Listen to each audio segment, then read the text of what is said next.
It's almost March, which means if you're training for a spring race, you could be approaching your peak weeks of training.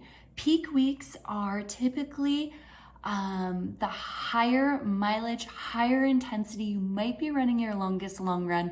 You are gonna be tired. Most athletes typically have a little bit of a breakdown during this week because they are just ready for the training to subside a bit and get to race day, because really that's what we're training for. So recovery is going to be a huge piece on how you show up before and after workouts, maybe during peak week or after one of your long, tough, long runs.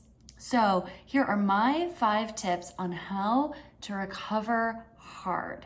Tip number 1 is going to be sleep. Sleep is the number 1 recovery tool. It's going to be the tool that's going to it's the gift that keeps on giving. And if you can average close to 8 hours or more, you are setting yourself up for success. Now, the recovery process happens while we sleep.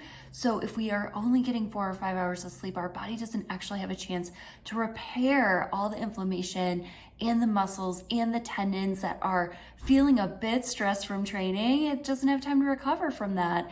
And we want to show up feeling happy and strong the next day in training, or at least as close to possible as that. So aiming for as close to 8 hours of sleep a night. And if you're someone who has a pretty big social life, you have a family, you have kids, I hear this all the time from parents that I coach, that their kids wake them up, they don't get a lot of sleep.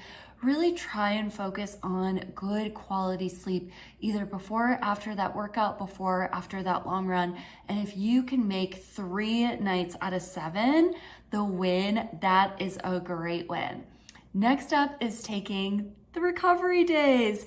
That's right, that's so many times there might be 1 or 2 recovery days in a training week, and I still see athletes out there hiking and biking and doing a lot of cross training.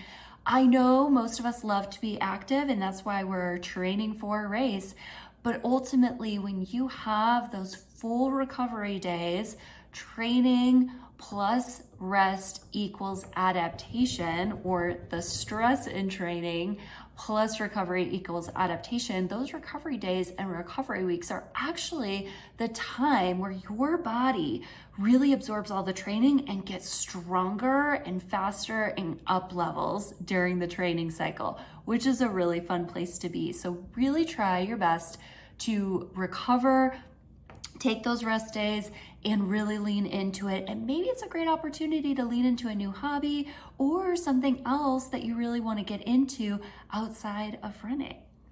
All right, my 3rd tip is the mobility piece to this. I started active mobility last year. It's a game changer. It can be 10 minutes, 12 minutes, maybe 15 minutes. Grab a resistance band and do a series of monster walks, hip circles, glute bridges, clamshells, maybe a few planks just to keep that core intact. A strong core makes for a strong runner, and you will leave the gym feeling stronger than you walked in, which is always a great feeling.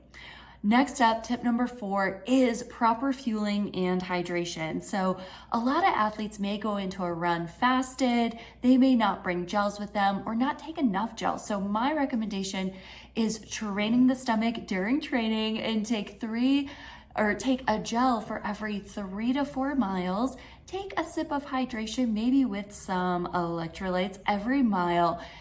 A handheld is great for this if you want to drop water along your course, or maybe like some of the athletes I coach, their significant others rollerblade or bike next to them. Have a little, a mobile aid station with you, and it's a great way to ensure that you're not only getting the gels, but you're also getting that hydration and those electrolytes that we all need, especially if you're running the marathon. You're really going to need those electrolytes. Train on those electrolytes, and you will need them specifically, throughout the entire race, but specifically through the last 10K. Now, my favorite recovery tool right now is the Epsom salt baths. And Epsom salts are amazing. 20 minutes is all you need. They're full of magnesium though, so you will need to hydrate really well. And make sure that you're setting yourself up for success by drinking a ton of water before, during, and after. But 20 minutes is all you need. My favorite Epsom salts right now are Coach Soak, and you can find those on Amazon, and they come in a variety of different fragrances, and I really like them because they seem to really do the job. And I have a really heavy training load myself as an athlete, and these salts are awesome. So I have everything linked in the description notes below. So I hope these 5 tips help you to recover stronger, be faster, and be happier in training, and go crush that spring race.